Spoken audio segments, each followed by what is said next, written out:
Bonsoir, bienvenue. Ce soir, on s'intéresse à la formation politique des jeunes en Côte d'Ivoire, qu'elle offre dans le pays depuis le multipartisme. Reportage dès le début de ce journal. Nous étions aussi en immersion dans un internat qui accueille des jeunes filles de la 6e à la terminale. Quel est leur quotidien loin des parents? C'est ce qu'on verra dans un instant.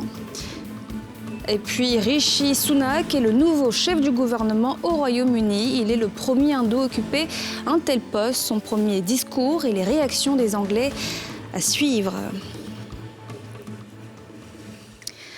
Ce soir, on fait une immersion dans un internat de jeunes filles. Elles sont nombreuses à être pensionnaires de ces établissements. Qu'est-ce qui pousse les parents à inscrire leurs filles à l'internat? Comment sont-elles prises en charge? Comment elles vivent aussi cette vie loin des parents? Mytilène Legré et Fulgence Kissiedou ont fait une immersion dans un internat en périphérie d'Abidjan.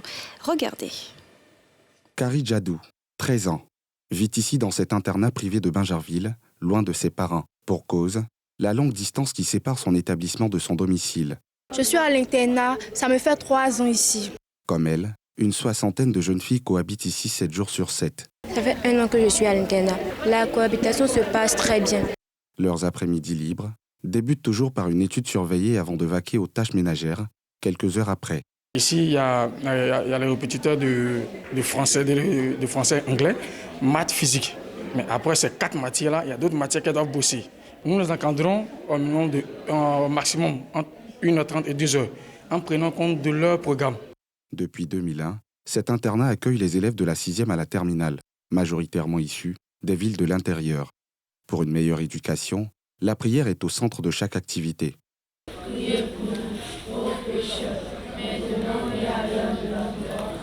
Avec la prière, on peut les canaliser. C'est pour ça qu'on met l'accent plus sur la prière. On leur donne des conseils par rapport à l'éducation sexuelle. Pour nous, ce n'est pas un sujet tabou. On en parle pour ne pas que demain puisse faire des bêtises. Dans cet internat, le séjour dure toute l'année et suit un programme bien établi. Ici, la journée commence à partir de 5h pour s'achever à 22h, l'heure de rigueur. À 5h45, on les réveille par dortoir et puis on leur demande de ranger les lits.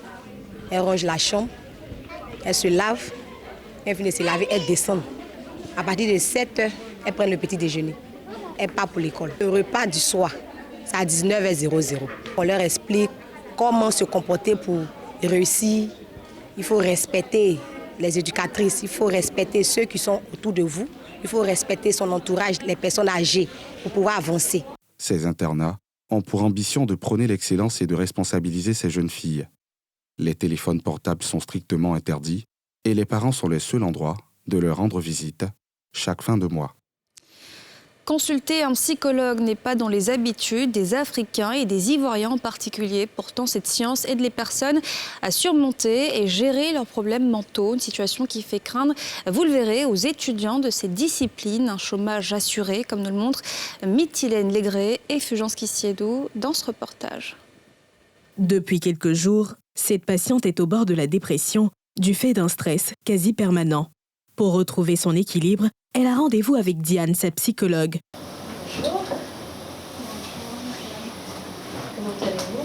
La consultation débute par une série de questions posées à la patiente pour déterminer les causes de son état. Qu'est-ce qui a changé dans votre vie? Depuis une dizaine d'années, Diane propose un accompagnement psychologique, un métier qui consiste à faire une analyse du comportement de l'être humain et des faits sociaux. L'être humain est très complexe, mais la personne qui se présente devant vous, vous avez l'obligation de comprendre et de l'amener à comprendre aussi son comportement. Parce que le psychologue est là pour aider l'individu à trouver des solutions. Tu ne peux pas changer la personne qui est venue te voir, mais tu peux l'accompagner pour que cette personne puisse mieux fonctionner dans la société. Ici, en Côte d'Ivoire, cette branche séduit plusieurs étudiants. À l'université Félix Houphouët-Boigny, ils sont nombreux à étudier cette discipline. La psychologie est pluridisciplinaire et est une discipline carrefour. Elle s'ingère partout dans tous, les compartiments de la société. Donc, en tant que futur psychologue de la société, je peux m'intéresser aux interactions qui existent en société, en organisation, en entreprise. Mais pour certains, ce métier est jugé peu utile et sans débouché. Un jugement que dénonce cette étudiante. En pratiquant la psychologie, j'ai vu qu'elle va au-delà de ce que les gens peuvent penser. La psychologie permet à l'individu de se connaître, permet de comprendre le comportement de l'autre, permet de comprendre la situation et donc de mieux y faire face.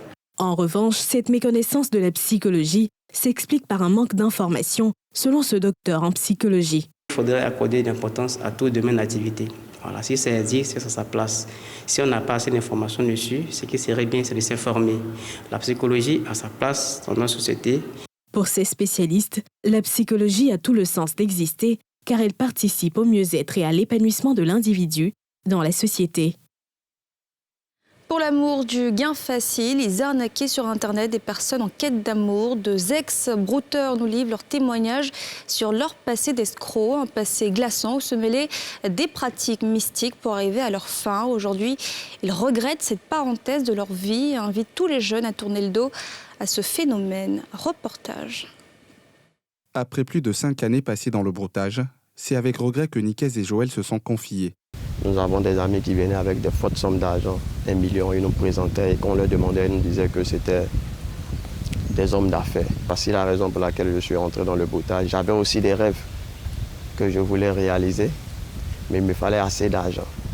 Et c'était une voie la plus facile pour pouvoir en avoir. Un ami qui est venu avec de nouveaux vêtements, un nouveau téléphone. Donc moi j'ai essayé de voir dans son secret. Je l'ai approché, j'en ai parlé avec lui doucement. Et il m'a dit, ah, voilà comment ça se passe. Il m'a dit, si je veux, on peut même partir au cyber, il va même me créer un compte et tout. Et c'est comme ça, tout a commencé. Leur stratégie d'arnaque était similaire, usurper l'identité d'une belle demoiselle, pour piéger d'honnêtes personnes en général en Europe, en quête de l'âme sœur.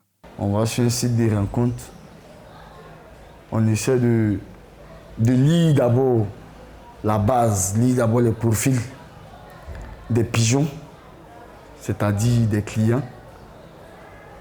Et tu regardes celui qui a le profil qui est le plus basé sur l'amour. Une stratégie qui semblait bien marcher car par semaine, ils pouvaient obtenir près de 300 000 francs CFA de leurs victimes. Mais pour eux, cette somme était insignifiante. Leur amour pour le gain facile les a conduits aux pratiques mystiques pour pouvoir mieux contrôler leurs cibles. Les marabouts ont commencé à me dire je dois éliminer ma mère qui était fort avancée en âge, ma mère adoptive. Il fallait que je l'élimine pour avoir une forte somme d'argent. Je suis allé au nord du Ghana. Il m'a demandé d'abord est-ce que je suis prêt à avoir de l'argent. Je lui ai dit oui, c'est pour ça que je suis venu. Alors il m'a montré des coques blancs, coques rouges, coques noires. Qu'il allait mettre mon âme, sous prétexte qu'il allait mettre mon âme dans le coq, il allait lancer ses grains d'arachide ou maïs. Le nombre de grains que le coq allait picorer, c'est le nombre de vies qu'elle allait retrancher sur mon âge de vie. Pour lutter contre ces cyberattaques, le gouvernement a décidé de sévir. En 2011, la PLCC, plateforme de lutte contre la cybercriminalité, est mise en place, mais 11 ans après, le bilan est jugé insatisfaisant, selon le directeur, qui indique qu'en 2021, 5000 plaintes contre 150 en 2011 ont été réceptionnées. Un chiffre en hausse qui s'explique par de nouvelles stratégies dont usent les arnaqueurs. Ces jeunes ont toutes les stratégies pour déjouer le système au fait. À chaque fois, des gens travaillent en longueur de journée pour trouver des stratégies. Avant que je ne quitte, il y avait une nouvelle stratégie qui était venue, les faux virements bancaires depuis la France, depuis l'Europe. Il peut faire un faux virement sur le Canada, sur les États-Unis, les faux chèques. Avant, on ne parlait pas de PCS, maintenant on parle de PCS. NeuroSafe, ce sont des cartes de recharge. Au-delà du luxe qui peut paraître, la vie d'un cybercriminel est loin d'être agréable. Ceux qui persistent encore dans cette pratique sont invités à sortir de là. Il y a certaines pratiques où on vous demande de dilapider l'argent. L'argent ne doit pas rester. Ça dépend du pacte que vous signez avec le marabout, le féticheur. Ce que je peux dire, c'est de prendre conscience, demander pardon et d'arrêter. Après avoir tourné le dos au broutage, aujourd'hui, il mène une vie plutôt paisible. Nicaise s'est lancé dans la vente de terrain. Quant à Joël, il est toujours en quête d'emploi. Je vous le disais en titre, depuis le multipartisme, de nombreux partis politiques ont vu le jour en Côte d'Ivoire, des partis de gauche, de droite, mais aussi du centre, avec des leaders forts, des leaders qui sont suivis par des jeunes sans véritable formation politique parfois. Quelles sont les œuvres dans le pays? C'est la question à laquelle s'est intéressé Mardoché Kwasi et Kimo Eric dans ce reportage.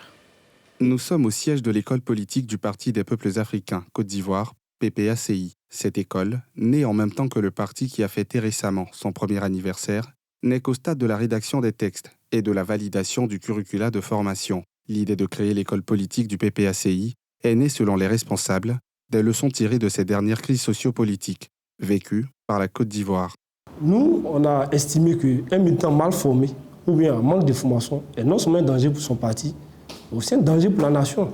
Des militants qui applaudissent, par exemple, les attaques contre les pays parce que les leaders ou les partis n'est pas aux affaires, ça veut dire qu'il y a un problème. Donc, quand on fait cette genèse, on a considéré à un moment donné qu'on doit procéder à une formation des militants. Comme le parti de Laurent Gbagbo, le PDCI-RDA a également décidé il y a un peu plus d'un an de créer son institut de formation politique. Objectif, outiller les militants pour la reconquête pacifique du pouvoir politique, mais aussi donner l'occasion à toutes les personnes désireuses de le faire, de se faire former en politique. À l'époque, les choses étaient telles qu'on pouvait se permettre de dire, bon, la formation se fait sur le tas. Mais 23 années après, dans l'opposition, il est nécessaire et même important qu'on puisse former nos militants et militantes, nos sympathisants, à l'appréciation de faits politiques en Côte d'Ivoire et dans le monde. Ce qu'on va enseigner à notre jeunesse, c'est de leur dire que la politique, ce n'est pas la guerre. En dehors des partis politiques qui ont pour principale cible leurs militants, plusieurs initiatives indépendantes, ouvertes cette fois-ci à toutes les populations, ont vu le jour pour essayer d'inculquer à la jeunesse ivoirienne des rudiments pour faire la politique selon les règles de l'art. C'est notamment le cas de l'Institut de formation politique Amadou Gon Coulibaly et la Fondation Frédéric Naumann. Cette dernière y travaillant depuis plusieurs années.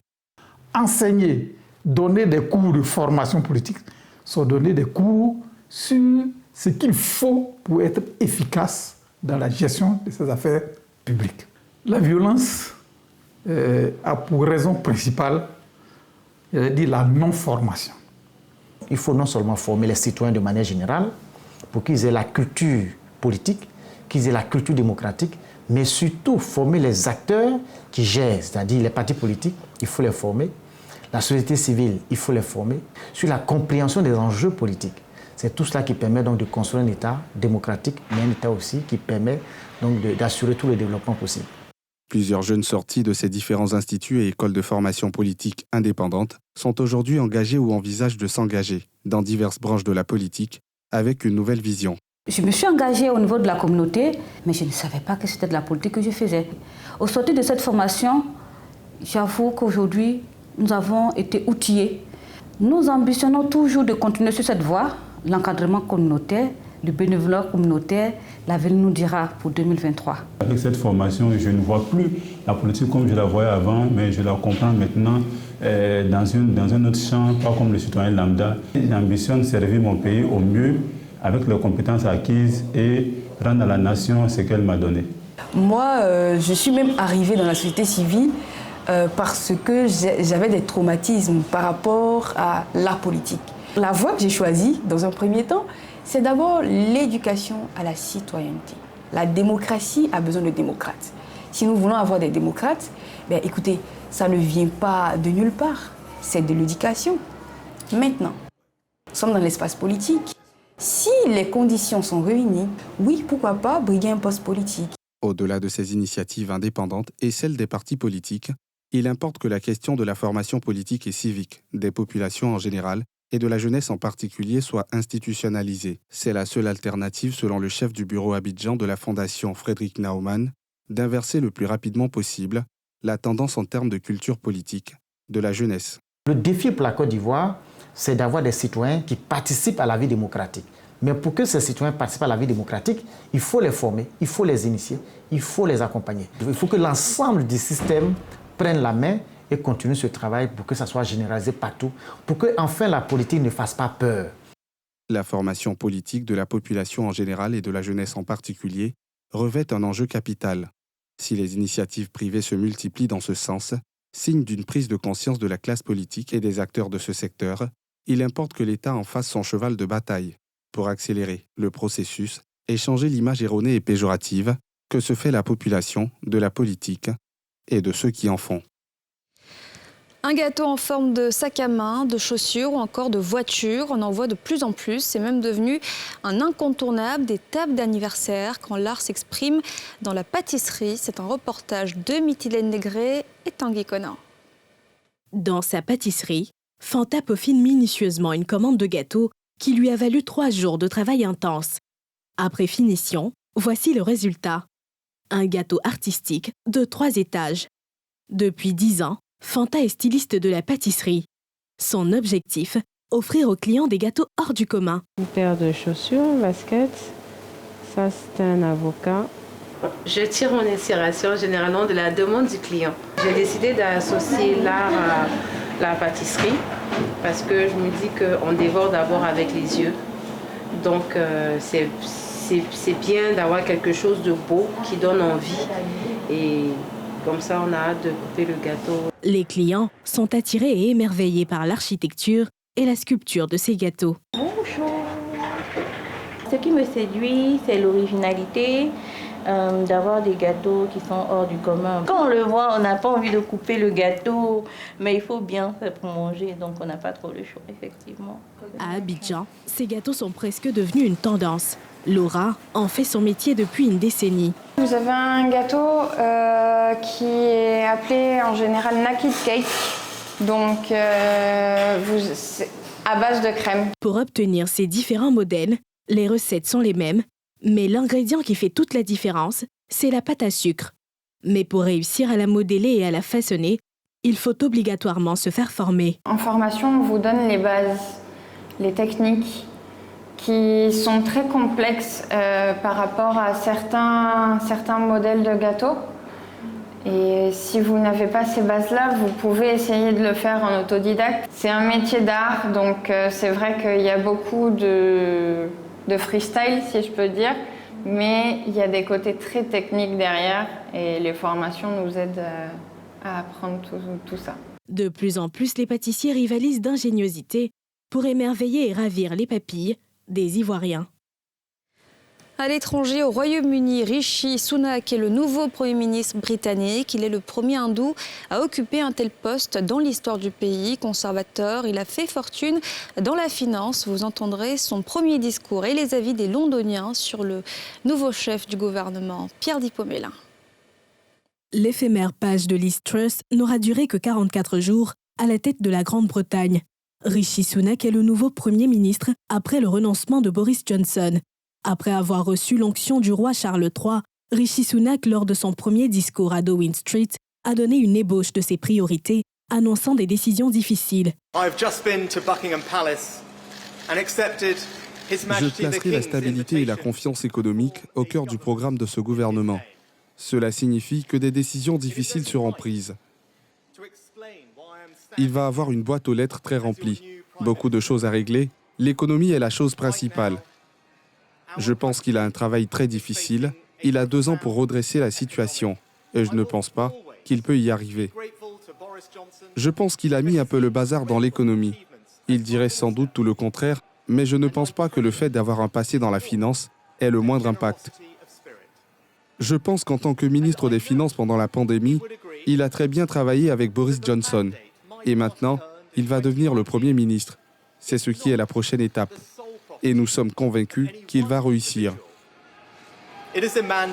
Des Londoniens donnent leur avis sur le nouveau Premier ministre Rishi Sunak, espérant qu'il sera capable de résoudre la crise économique que traverse le pays. Évidemment, le coût de la vie, les stations-service, tout ce qui va avec, c'est juste.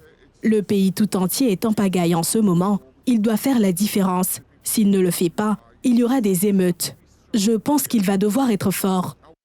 Le nouveau Premier ministre britannique a été félicité à travers un tweet d'Emmanuel Macron. À 42 ans, ce richissime ex-banquier, au parcours typique de l'élite britannique, devient donc le plus jeune chef de gouvernement, mais aussi le premier d'origine indienne, ses grands-parents ayant vécu au Pendjab, une région du nord de l'Inde, avant l'indépendance en 1947 de ce pays. C'est évidemment un grand moment pour les questions de diversité. Et voilà, c'est la fin de ce journal. Merci d'avoir été avec nous. On se retrouve demain, même heure. Bonne suite de programme sur la nouvelle chaîne ivoirienne.